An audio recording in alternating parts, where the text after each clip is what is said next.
Good morning, my Aloha tribe, and welcome to the Aloha Perspective, where you get a little bit of something and a whole lot of everything. Happy Thursday. Happy Thursday.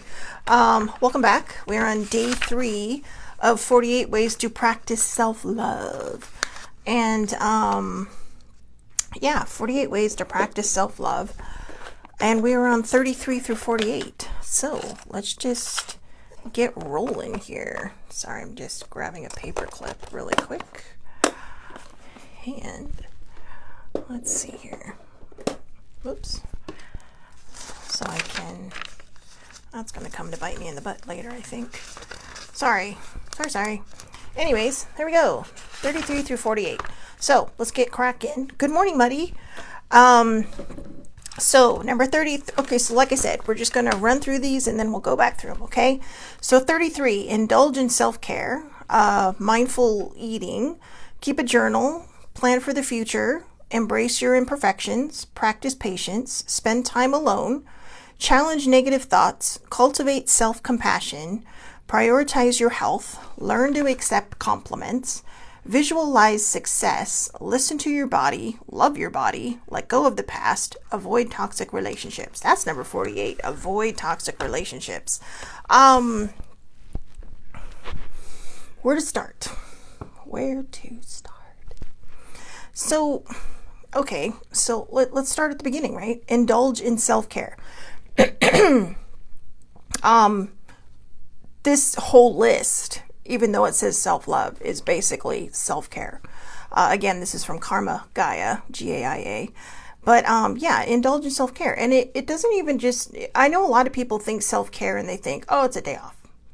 Or, or it's a spa day. Or it's getting my nails done. Or it's getting my hair done. Or, but it can be a lot of things. Self-care can be, like for me, dunking myself in just a big pile of water. Right, well, not pile of water, but big pool of water, or even the ocean. Self-care can be a lot of things. It could be going for a walk. It could be meditating. It could be just putting on a YouTube channel of tuning forks, right? It could be Reiki. It could be all kinds of things. There is no wrong way to do self-care if it brings you joy, even if it's the smallest thing. I mean, self-care to you may be, I'm just going to sit in my pajamas all day and lay in bed and watch TV. That could be self-care. You're just coming back to center. You are allowing yourself to just kind of, let it all go. Just, and for me, it's a lot of different things. Like I said, I mean, I love, sometimes I'll just go to the beach and just sit there. Not really down here because I have a favorite beach up at home. But yeah, I'll just sit there and I'll watch the ocean. I might get knee deep in the water. Right there, the waves are pretty rough. All the surfers like to go there. So a lot of times it's like you go any farther than knee deep, you're gonna go over. So number 34, mindful eating. So this is bothering me. I just put mindful eating. Mindful eating. Well, it's not even the same color pen. So mindful eating. This I think means, when we do mindless eating, it's basically like sitting in front of a TV and, you open a bag of chips. I'm only going to have a few. And then next thing you know, the thing is empty, right? That's mindless eating. Mindful eating is saying, you know what? Okay, this is just my opinion. Oh, good morning, older sibling. So this is just my opinion because I don't want people to shame themselves for eating. Mindful eating could be a lot of different things. People will tell you, well, it's eating healthier. It's instead of sitting down with a bag of chips, sitting down with a bowl of grapes, or sitting down with strawberries, or sitting down with some kind of fruit, or some kind of, gluten-free grain. But to me, mindful eating is just being mindful of what you're eating. Instead of sitting down with an entire bag of chips, pour some into a small bowl. Because chances are when you get to the bottom of that, you're probably going to be satisfied. And don't sit there and go, oh, I only have one chip left. Do I want more? No, give yourself some time because you may not want more. That's how we break that cycle of bad eating, and proportion your stuff, portion control is huge. I don't know. I think I bit my tongue again while I was sleeping. Good Lord. It's like, what is happening when I go to sleep? But I can feel it just in the back, and it's causing that lispy thing again. So anyways, so yeah, the mindful eating, don't shame yourself, okay? Shaming yourself about what you're eating is not going to help you. It's just going to create an unnecessary cycle that you don't need to be in. Right? So number 35, keep a journal. This goes back to day one when it says keep a gratitude journal or maintain a gratitude journal. You can do both in the same book. For, you can do an entry, even if it's the only thing you write that day. See, I think a lot of people think when you're keeping a journal, you have to write, 5,000 words per session of sitting down. For me, I'm trying to find you an example. Like, for example, like right here, that's all I wrote for the day. That's it. That's it. Absolutely. That's it. And it can be that small or it can be super long. I mean, I have some where it goes for pages and others where it's literally 2 lines where it's just like, I'm too tired to write today, but I mean, you can put that in there and say, I'm so happy and grateful for, thank you, thank you, thank you. Or today, blah, blah happened to me and I'm grateful for it. Journals don't have to be like you're writing a book. Okay. It can be whatever you want it to be. You can doodle in it. You can color in it. You can write in it. You can scribble in it. You can do whatever the hell you want in your journal.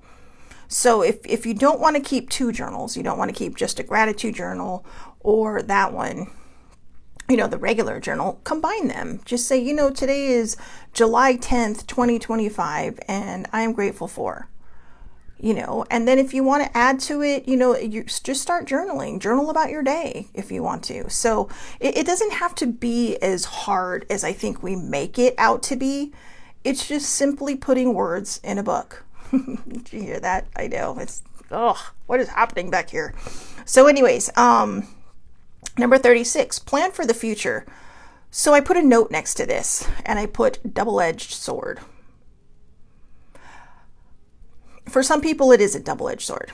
See, when a lot of normal people who don't have a dinged up mental health, I'm not saying I'm not saying normal as a bad thing, because really we're all different in our own ways. But when people who are not blessed with a dinged up mental health, planning for the future is a 401k. Planning for the future is a retirement savings. Planning for the future is a lot of things, like, maybe I want to downsize, and maybe, like a baby sibling just bought a house and the couple were downsizing because all their kids were gone, and it's a nice size house, big pool, everything, big backyard, but they were downsizing. So, they were planning for their future.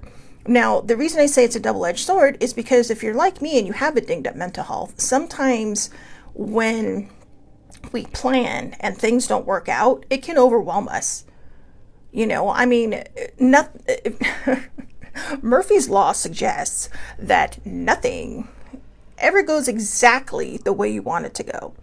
Even if you end up in this one spot, if you look back on we're right exactly where you want to be. If you look back at the journey, you're going to be like, whoa, I didn't know I'd make that many wrong turns, or I didn't know that it would take me this way. And it doesn't even have to be wrong turns, right? Maybe something gets you there faster. But when we put the negative stuff out there, when we sit there and go, oh, that's not how I planned it, that's not what I wanted, then, we start sitting there and saying, we start I don't want to say shaming ourselves, because that's not the word I'm looking for. We start doubting ourselves. We start second guessing everything we're doing. And when you start second guessing, you're putting the wrong vibe out into the universe, people. We want to keep the vibe good. So when I say that planning for the future is a double-edged sword, even when you're a kid, right? It's like, well, I want the big, I want this and I want that. And then you're like, what happened? You're 52 years old and you're like, nothing turned out the way I thought it was going to. But how do I know that everything turned out the way it's supposed to? And that's where, we sit there and, oh, sorry. That's very unusual. Monarch butterfly just landed on the tree out front. So it just caught my eye. It reminded me of somebody who associated with a monarch butterfly. So I think they're just saying hello. So anyways, you're welcome. sorry, I lost my train of thought. So anyways, like I said, planning for the future can be a double-edged sword. So if you do have a dinged up mental health, please just be patient with yourself. Like I said, this may not be the future that you planned, but it's the future that you're living, right? I mean, every day, like 1 minute from now is the future, and I can't plan what I'm going to say in the next minute because I can barely figure out what I'm going to say in this moment. But like I said, just a few months ago, that would have upended me. That would have been like, and if there weren't people on, I literally would have started the show over again going, no, I've got to be more put together. I have to make this more perfect. I have to be this. I have to be that. And it's like, I don't want to be that. I just want you to get the genuine Shelly Marie that comes on, that doesn't start this over again, that just might flub up a few things, might try to figure out what word she's searching for in her head. Thank God I have people come on because, they help me gather my thoughts sometimes, hunter gatherers, right? They they hunt for what I'm looking for and I gather it from them. So, I mean, even last night I was talking to an older sibling and I'm all like, oh God, I have 2 funny things to tell you. And then she's all, oh, okay, what? And I'm all, I don't know. I forgot the first one already. Just like, and you know what? I remembered it, but I still can't remember what it was now. But yeah, so planning for the future is, again, it's a double-edged sword.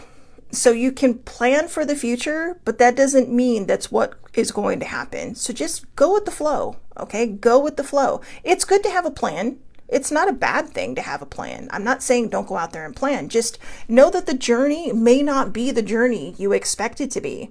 The journey may be a little bit different than you were, expecting it to be. So go with the flow. Go with the flow.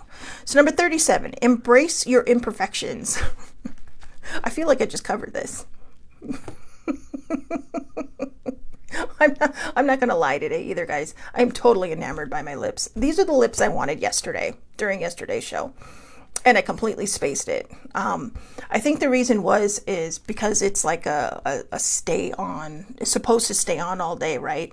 So I learned this trick that if you put like chapstick or not lip gloss, because lip gloss, it's going to slip right off your face. I mean, I love lip gloss only by itself. But like, if you put lip balm or chapstick on and then you blot it and then you put the stuff on, it'll keep your lips kind of moist underneath or not. It doesn't really dry out. So yesterday, I think I confused myself because I had the lip balm on and it's like, oh, my lips are good. It's like, oh, there's nothing.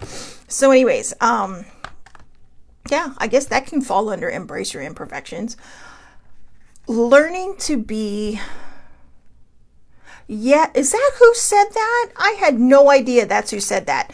Sammy says, as John Lennon says, life is what happens while you're busy making other plans. Exactly. I have heard that quote a million times and I'm not sure if I knew that belonged to him or not, but there you have it, kids. Okay.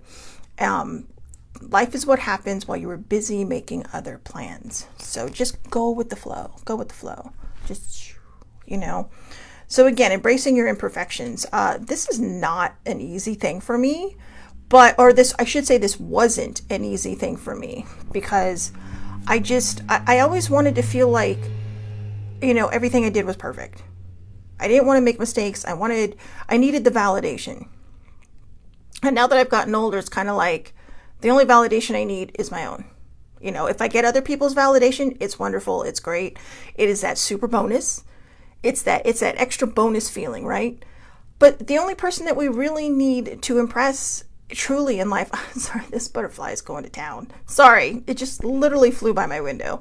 But I think, what, I totally lost my train of thought. This butterfly is messing with me outside. Sassy indeed. I think the problem is that, we do try so hard because we need the validation. The only validation, true validation and approval you need is from yourself. You don't need anyone else's approval. If like I said, if you receive it, that's great. That's great. That's a bonus, right? I mean, who doesn't like a compliment? Who doesn't like, getting kudos for a job well done. And I mean, at work, obviously, you need the approval. But as long as you are proud of what you've done, don't let anybody tear you down. Okay? Don't let anyone shame you. Don't let anyone make you feel bad about your choices or your decisions. Sometimes we are going to trip up and make some pretty poor choices in life, but that's life. That's the journey, right? Life is what happens when you're busy making plans. You might, have a bit of a trip up and go, oops. But what did I say? They're just test runs. So number 38. This one. Practice patience. Okay, I'm not sure, but I'm pretty sure I just made like 3 different faces. There's 4. Practice patience. There is one person watching right now that can attest to the fact that this is something I struggle with hard. So hard.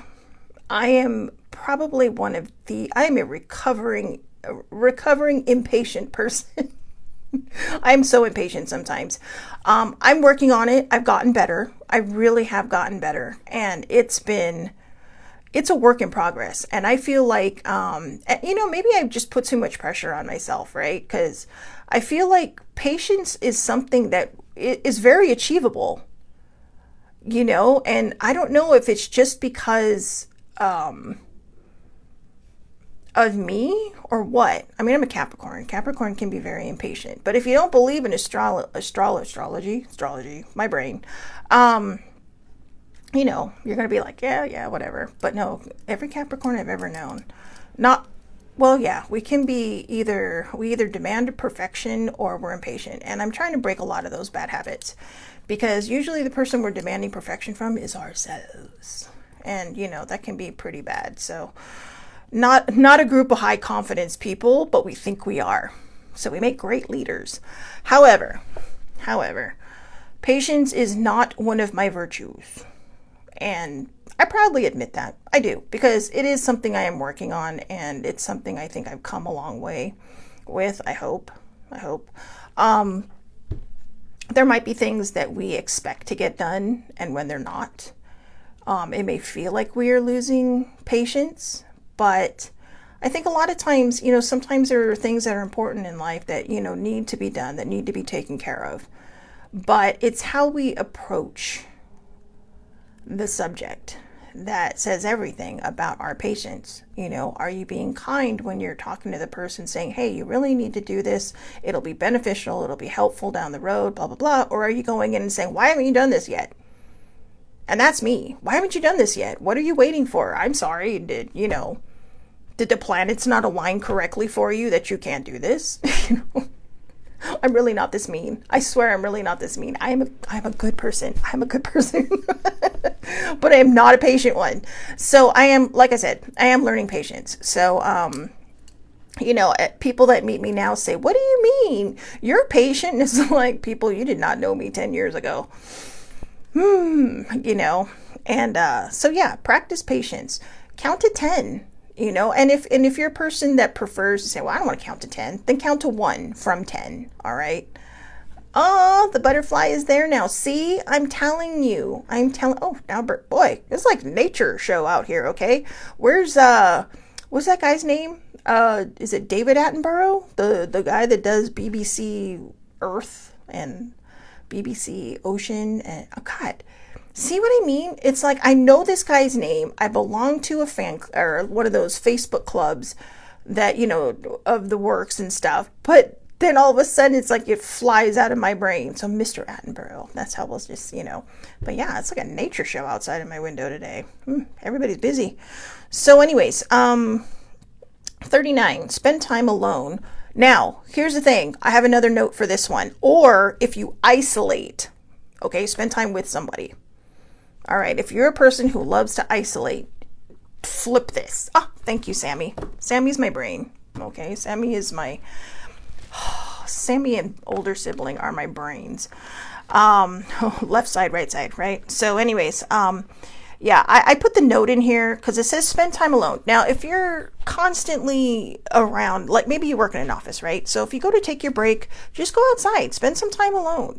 Lock yourself in an office, lock yourself in a conference room, and just get back to center. Now, if you're a person who isolates, I highly suggest spending time with somebody, with people, because that would be good for your. And I mean, if you isolate, you're always alone. And so the whole point of this is to step out of our comfort zone and express self-care and self-love for ourselves. So spending time with people, if you were constantly alone, can be a very good thing. Get out there, have a happy hour, go out for coffee, go out for lunch, go for a walk, whatever it is you want to do. Invite someone over, just chill, okay? Just hang with yourself. So let's see, and your peeps, yourself or your peeps. 40, challenge negative thoughts. Ooh, that's a good one. Challenge negative thoughts. So maybe you've had a bad day.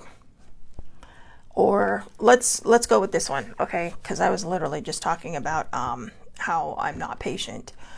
I have gotten a lot more patient over the years, and it's not because I've gotten older.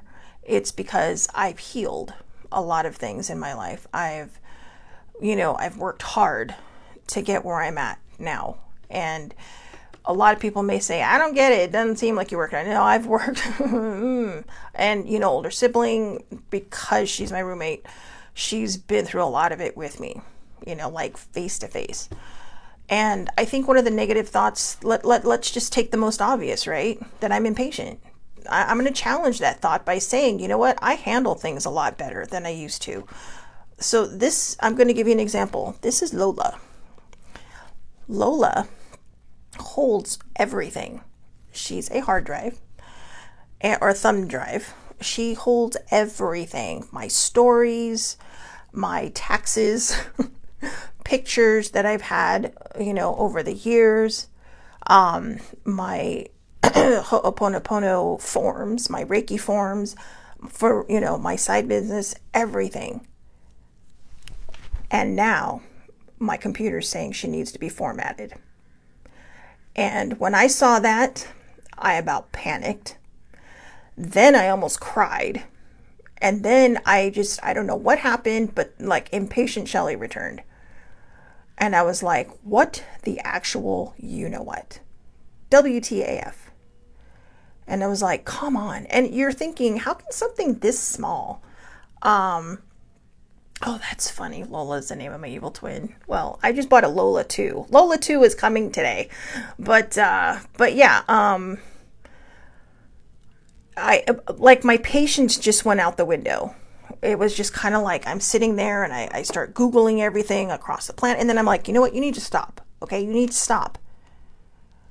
If there's a way to get the information off of there, you will figure it out. But right now, she doesn't work with this computer.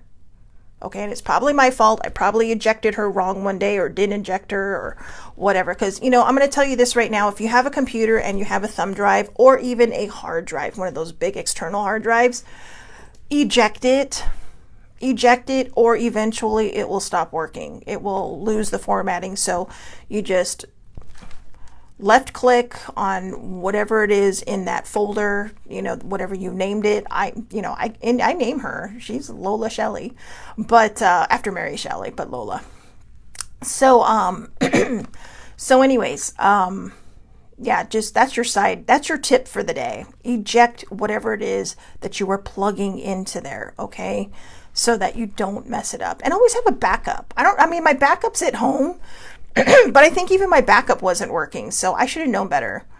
But then, to challenge the negative thought is that the old me came out really quick.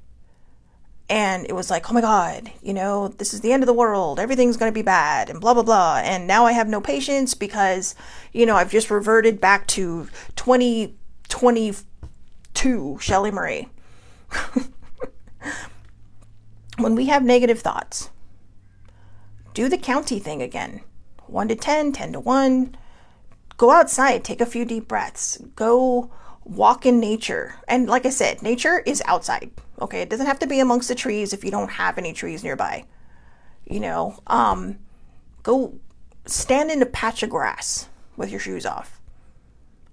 Whatever it is that you need to do to calm your brain in that moment. Because sometimes when something upends us, it takes everything to stay in our focus and to stay in our minds. I mean, when she, and all day I kept doing it, and it's like I was in panic mode, like, oh my God, I think I've just lost everything, and how do I get it back? I don't know how to get it back.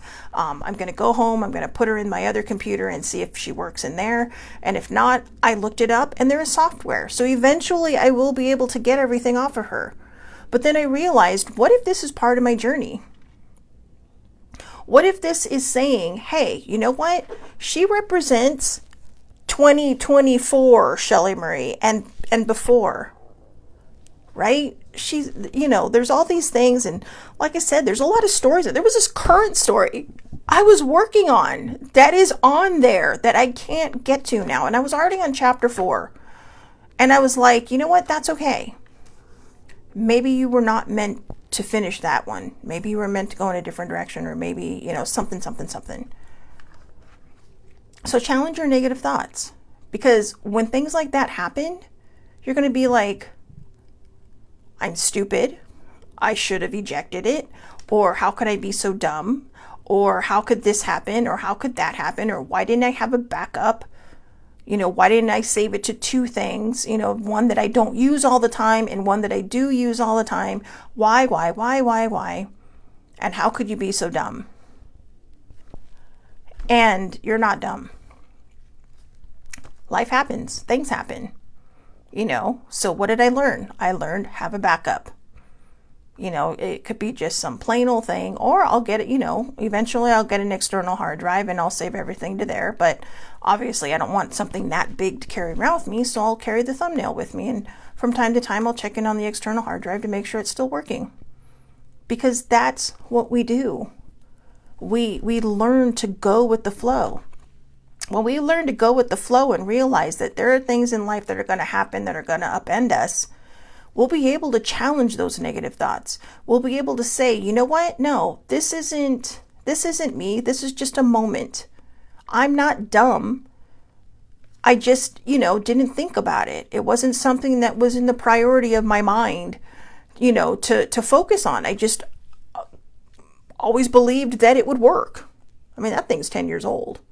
So, it's just, these are the things that when we come back into our right mind, we're going to be able to challenge these negative thoughts. Like, say you're walking through the mall, right? Maybe you're having this, like, yeah, I'm having a great day, blah, blah. And you might hear someone snickering going, what were they thinking? Oh my God, they're too ugly for that outfit, or they're this, or they're that. There are always going to be judgy people out there. But then you might go home and you're going to be like, yeah, this outfit is stupid. Or yeah, I am ugly. Or yeah, blah, blah, blah. They're right. Why are they right? You don't even know. They don't even know you. You don't even know them. But now all of a sudden the, opinion of a stranger is the only thought, because you're not challenging that negative thought. You're not saying, you know what? Yeah, I wear Doc Martens with my spring dress. Who cares? If they don't like it, that's their problem. They don't have to wear it. This is my choice. That's my choice and I'm going to own it. Don't worry about what other people think. Most times when people are saying these awful things, it's probably because they feel pretty shitty about themselves. Not always. Sometimes they're just a straight up narcissist. But I would say 9 times out of 10, the one is the narcissist and the other 9 are just feeling very insecure about themselves. Or maybe they're wishing that they had the confidence to do that, but instead of saying, wow, I love that outfit, they're saying to their friend, they look dumb. And yet in the back of their mind going, man, that does look pretty cool. Just to make themselves feel good, right? Or maybe people agree and you just got that one person that's louder than everybody else. So challenge your negative thoughts. Remember, if you need something simple to challenge your negative thoughts, just say, I am enough. I am enough. All right. So 41, cultivate self-compassion. I feel like I just covered this. I am enough. Self-compassion is, you are enough. You are absolutely enough. And if people don't think you're good enough for them, walk away. Walk away. You don't need that kind of negativity in your life. No. You know, you may struggle enough with how you feel about yourself. You don't need someone tearing you down. Walk away. Set boundaries. If you don't want to walk away, set boundaries. Or stand up for yourself and just say, I'm sorry. Have you looked in? Well, no, don't say that. Don't say, have you looked in the mirror lately? No, don't say that. Then you're just lowering yourself to their level. But cultivate self-compassion. If you know you're a good person, you don't have to sit there and skywrite it. But you also don't have to deny it. All right. Maybe you do a lot of nice things for people. Maybe you go out of your way for people. And then you sit there and go, no, I don't do anything for anybody. And sometimes people do that because they're fishing for the validation. And that's fine. You know, I mean, it's not great, but maybe that's what they need because maybe they didn't get it enough in life. You know, they need someone to reassure them that they are, you know, they are worthy. Self-compassion is self-worth. Show yourself some compassion. You know, be kind to yourself. When bad things happen or things don't turn out the way you want, don't shame yourself. Just give yourself some compassion. All right. So number 42, prioritize your health. I am probably the last person that should be talking about this one. But self-care. Okay, so prioritizing your health. I think the first thing we think of is, oh, now she's telling me to join a gym. No, that's not. Or now she's telling me to go to therapy. You know, these are your choices. You want to go to the gym, you want to go to therapy, that's fine.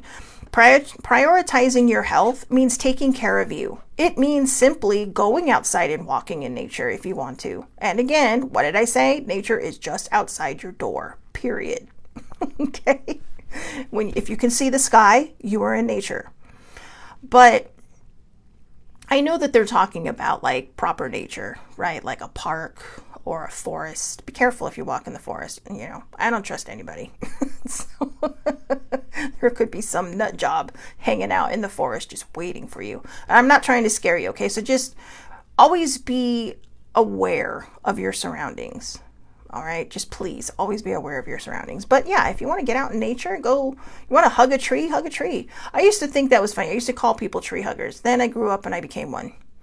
So, you know, I really do kind of inspect the tree because I don't want bugs all over me either. Because, yeah, I gotta.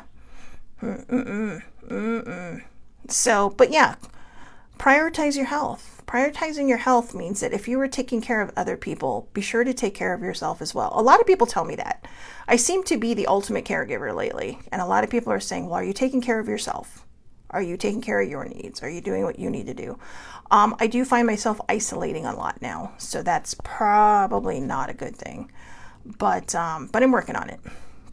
I'm working on that balance. But I have had a lot of growth. So growth that I don't know that I would have had if I hadn't been in the situation I've been in, because there's a lot of downtime that I have had with myself that has allowed me to just kind of go in. And for me, that is prioritizing my health. It's saying, you know what, there's a reason all of this is happening. What is this reason? You know, and, you know, and if you want, you can eat better. You know, if you want, like I said, you can join the gym. If you want, you can go seek professional help. These are all your choices. But when it says prioritize your health, or yeah, it means check in with yourself. Are you okay? Get a checkup. Maybe your heart's palpitating too much. Go see if you can get a referral to a cardiologist just to make sure everything's okay. How many people do we see that just drop dead, including athletes, from a heart problem because it was never, ever diagnosed? As a person who has a scar running up the middle of my chest, I am telling you, your heart and your brain are the two big things that you need to take care of. Okay? Everything else falls in behind it. Because your heart pumps the blood and your brain tells it to do it. So, you know, just make sure you're okay. If you're not feeling great or you're not feeling well, do your best to get whatever, you know, to seek the professional help that you need. All right. So, 43. This one's a tough one. And I know somebody who is not good at this, including myself. Learn to accept compliments. Older sibling. Oh, that was wrong. I just totally called her out. But yeah, learn to accept compliments. The hardest thing to do, sometimes I don't know if this is a term or not, and if it's not, I'm gonna make it up. I think there is such a thing as toxic humility. And by toxic humility, I mean it's good to be humble. It's good to have humility, because we don't. It's what makes us human, to some degree. Well, not to some degree, but it's really a big part of what makes us human.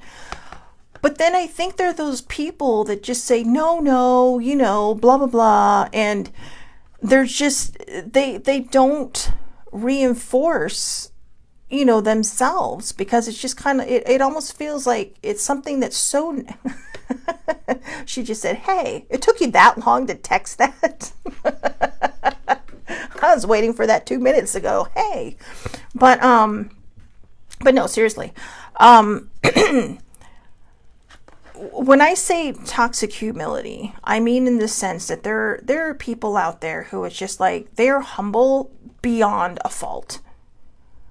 And, they don't want it. They don't see the good in them. They don't see, I mean, these are people who don't think twice about doing something, which is pretty much everybody. And, if you ask someone, say, you'll compliment them, well, it was just the right thing to do. And that's okay. But when you sit there and, someone's trying to give you a compliment and you're like, no, no, you're downplaying yourself. Now, when I say toxic humility, because see, there's a thing called toxic positivity. And that's if, we'll go to the complete extreme end, right? You're at a funeral and it's like, oh, well, you know what? They're in a better place. They're with whoever now. They're blah, blah, blah. This is not what someone wants to hear, but you're trying to keep it positive. No, just let them grieve, okay? They will come back when they need to come back. But you don't walk up to someone who has just had somebody, or if you're in the hospital and someone's just died and it says, oh, well, you know what? At least you don't have to worry about it anymore. You should smile. You're free now and blah, blah, blah. And it's just like, no. There's a lot of different definitions for toxic positivity. Now, but that's someone trying to keep things positive, even in a situation that does not require it or does not really need it in that moment. To me, the whole toxic humility thing is when you consistently downplay the good person that you are. There's raising people up, but when you raise people up, you should not lower yourself to do it. They don't need to stand on top of your head to be taller and to be higher in the world. No, you can stand next to them. And the really ironic thing is, sibling is the one who has taught me to accept compliments, but she doesn't accept them well herself. And so now when I give somebody a compliment, I'll just be like, you're welcome. Or just, my big thing is just say thank you. Just say thank you. That's all you have to do. Just say thank you. I do not give a compliment I don't mean. The other day I was at the coffee shop with my friend, or my friend, with my cousin. And there was just this stunning woman in there. She didn't really have, oh, was Troy on? I didn't even see Troy. Good morning, Troy. Or Bestie. So, but she was walking by. And then I saw her. She was back in the coffee house where my cousin and I were at. And I was just like, I just told her, no makeup, just normal dress. She was just out there doing her work. And I was about to walk out and I'm like, no, I said, you know what? You need to tell her this. And so I just told her and I said, you know what? I just have to tell you, you were so pretty. And she just kind of looked at me and she's all, me? And I'm all like, yeah. I'm all, you. And I said, yeah. I said, I saw you walking outside when my cousin and I were coming in. And I said, you are just stunning.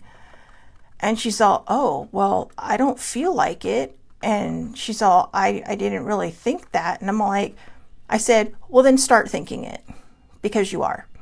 And she's just like, oh, well, thank you.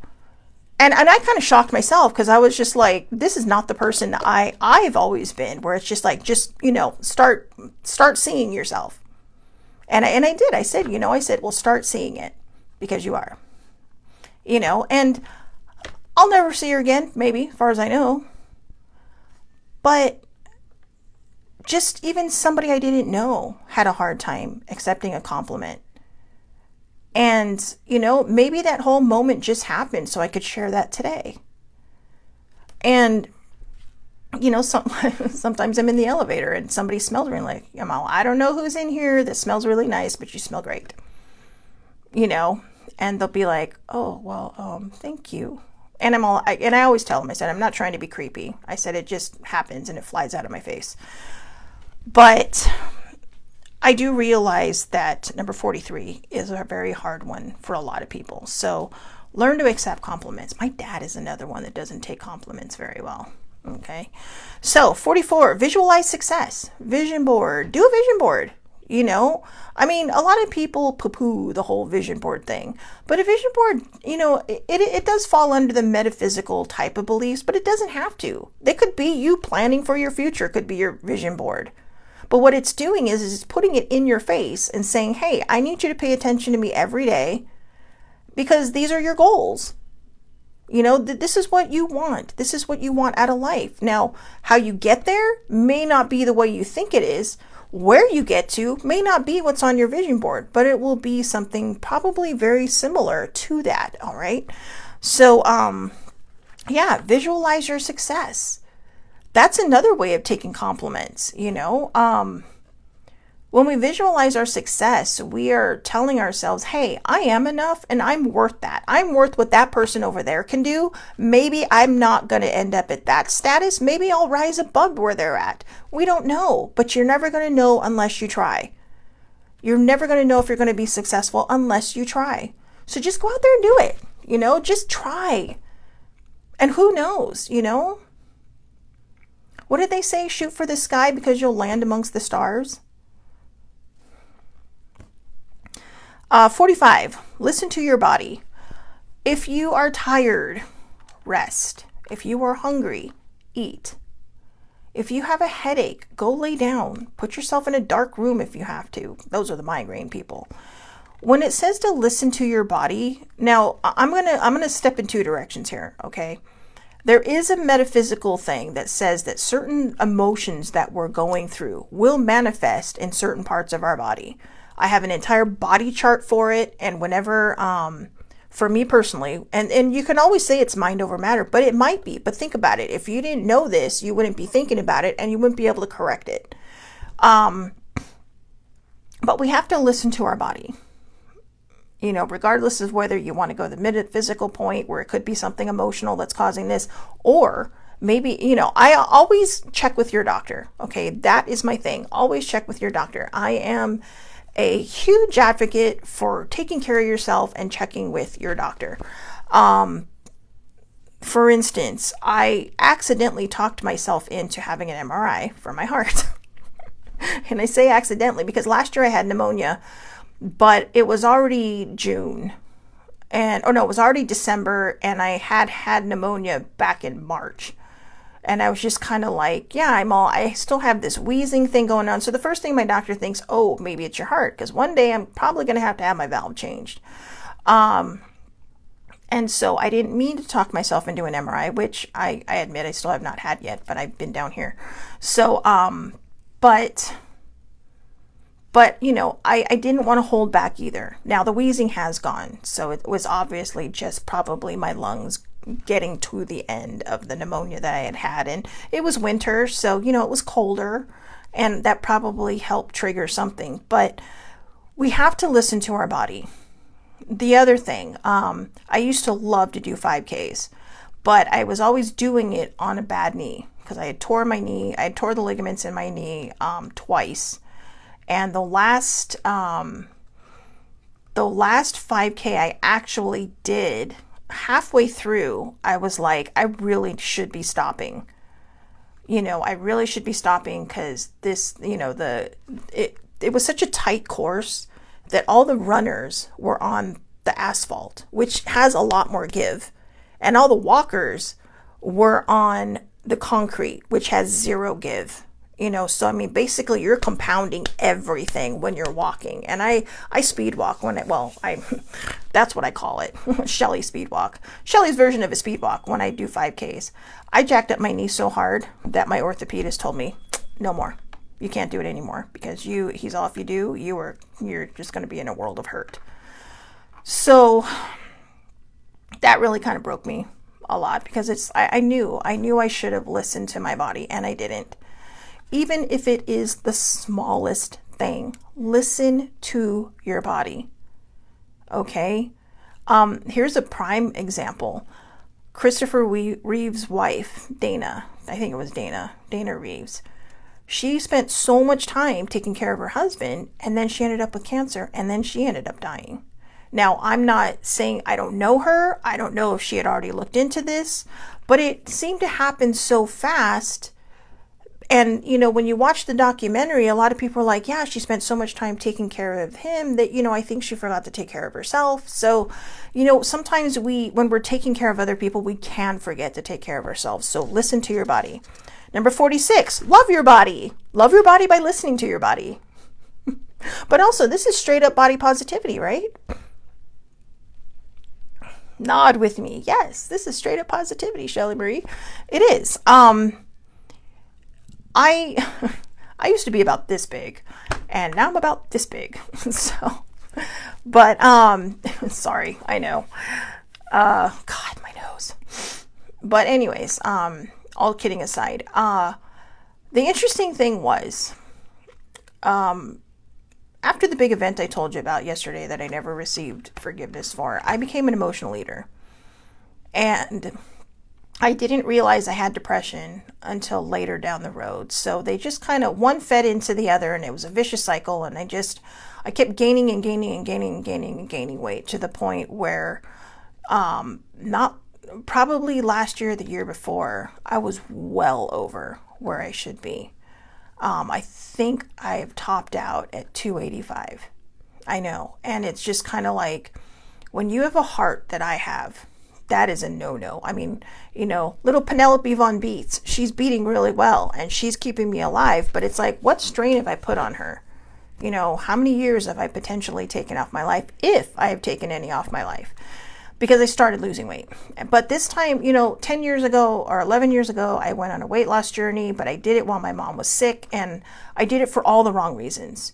And now I'm losing weight. And now I'm telling you right now, if you are happy the way you are, you're comfortable the way you are, I'm not judging you.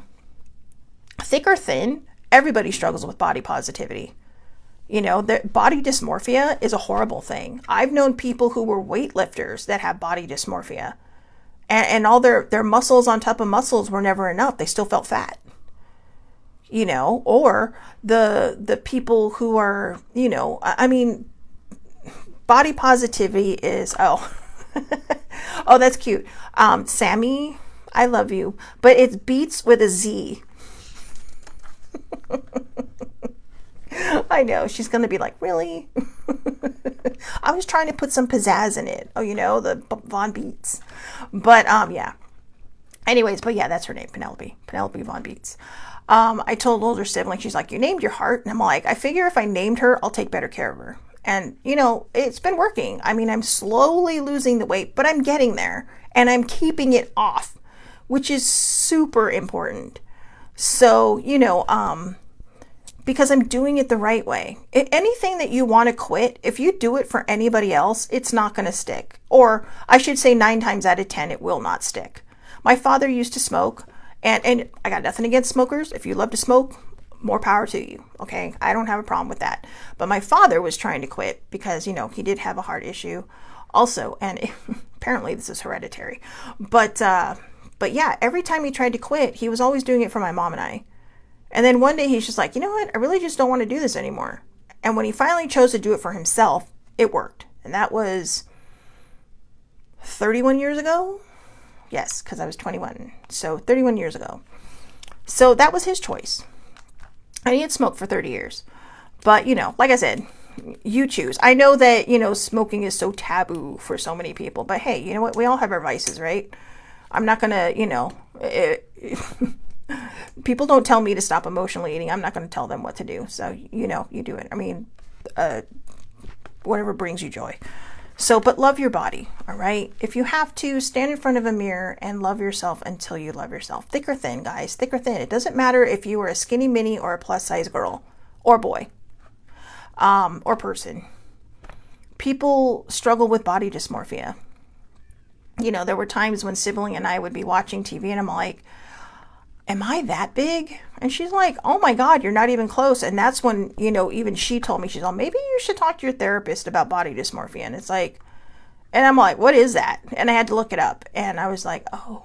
And even my therapist was like, no, Shelly Marie, she's all, you know, you clearly have a health journey ahead of you, but no. And it's because our minds get so distorted, you know, or we feel self-conscious or we worry. I don't give a shit anymore. I don't care what people think about me.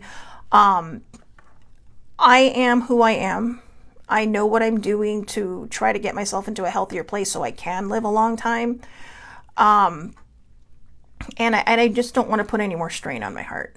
So, you know, I've been very fortunate that I'm 52 years old, and even my cardiologist is like, he's usually blown away by, you know, like, wow, he's all, how is this possible? And it's like, they don't know. But yeah, so love your body, please. No matter what size you are, just love your body. All right. If you feel like you're the flat-chested girl walking around and you're like, oh, I wish I had. If you want to get a boob job, get a boob job. That's up to you. I don't care. That's your choice. But don't do it because you think that's what other people want.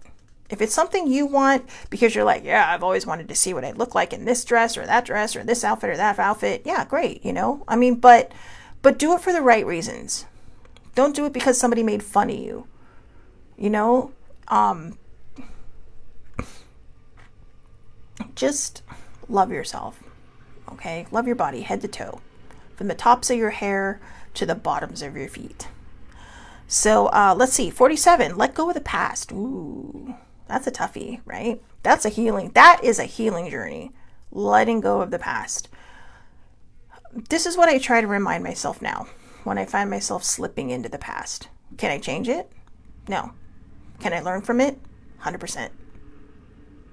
Am I going to probably make some of the same mistakes I made before? Maybe, because sometimes the first test run isn't always the last test run. But whatever you do, eventually you are going to find, especially if you're on a healing journey or a trauma healing journey, you can't hold on to the past forever. The past is going to try to anchor you in a bad way, not a good way. They're a good thing. They're good anchors. Like people like Sammy, an older sibling, they're very good anchors for me. You know, like whenever I know I'm, you know, spiraling and, you know, heading into the atmosphere, you know, it's like, oh my God, will you please grab the string that is attached to me and pull me back, please? And so that's a good anchor. A bad anchor is when we hold on to the trauma. And, you know, I held on to my trauma for so long. It became my identity. And I literally ended up having to grieve it when I healed, because it was like saying goodbye to another person. I mean, I'm still Shelly Marie, but it was saying goodbye to that anchor that just constantly held me down. And we don't want that. We want to be set free. We want to be able to go with the flow. You know? We want to be that boat that picks up the anchor and just flows, just goes, just drifts. But when we hang on to our past, we are anchoring ourselves to the past. You know, so if something bad has happened to you, plan how you want to heal it. Start moving. Take that first step to heal it, because that will be, it may or may not be a very hard journey. Like I said, not everybody survives their journey. And you can read that however you want. But I've known people who haven't survived their journey. I've known people who have been in the throes of healing and have, you know, either barely survived their journey or did not survive their journey. And my heart goes out to those people, truly. But if you're still here, we have to figure out how to let go of the past. Because the past, yeah, there may be great memories there.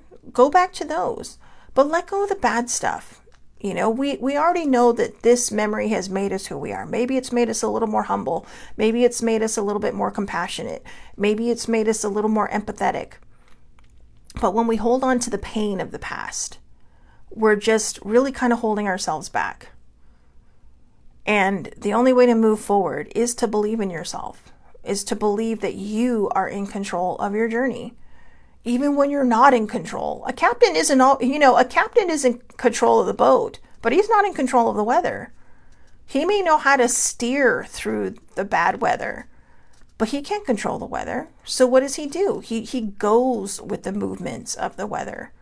He says, you know what, we may just have to go with the flow here because, fighting against it is not helping us. It is actually hurting us more than it is helping us. So we may just have to, just hope for the best. So let go of the past. Like I said, we can't, especially if it was trauma.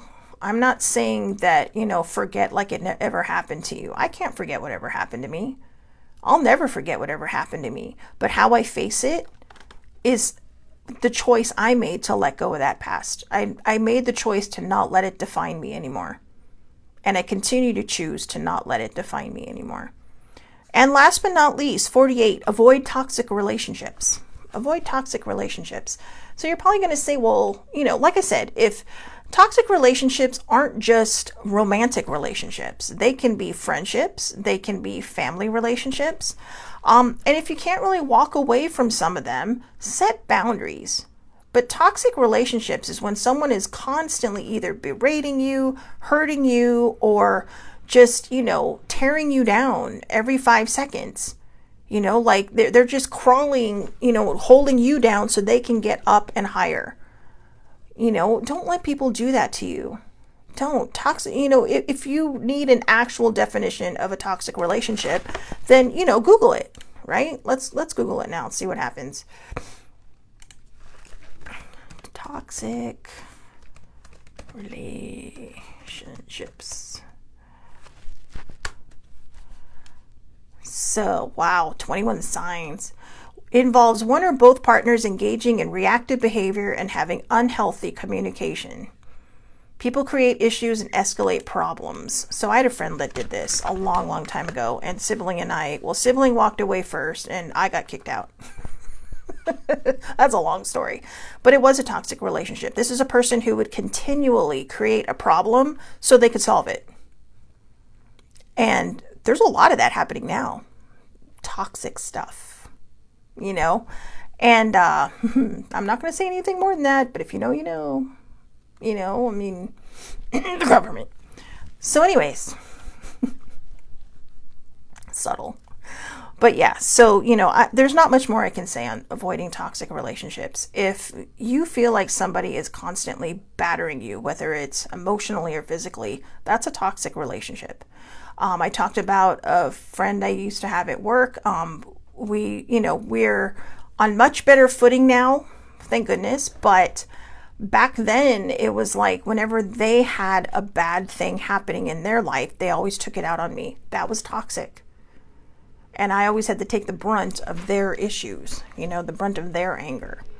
And I've done it to people. I have, when I've been in a bad place, I have, Now, some people, it's because they need healing. And in this case, the toxic relationship ended up okay because I finally stood up for myself and said, okay, look, you know what? If you're having a problem, come talk to me, but don't take it out on me. We'll talk it through. I'll just sit here and listen to you complain, and that's it. Or I'll listen to you venting, okay? And vent away, but don't take it out on me. So that's how you can avoid toxic relationships. You can either confront it, or you can avoid it, or you can leave it, or you can ask them, what is hurting you? Older sibling used to do that. Michelle, let's bottom line this. What's going on? Why are you in this mood? What caused it? And a lot of times I had no idea, and I would just freak out because it's like, oh my God, I don't know. And really, even though I said I've only been on the healing journey for the last decade, it's been like 20 years. It's just the most effective healing has happened in the last 5. So those are your complete list of 48 ways to practice self-love. We took the long way there, didn't we? But anyways, I hope everybody has a wonderful, wonderful day. Thank you so much for watching. Sammy, an older sibling, thank you for coming on.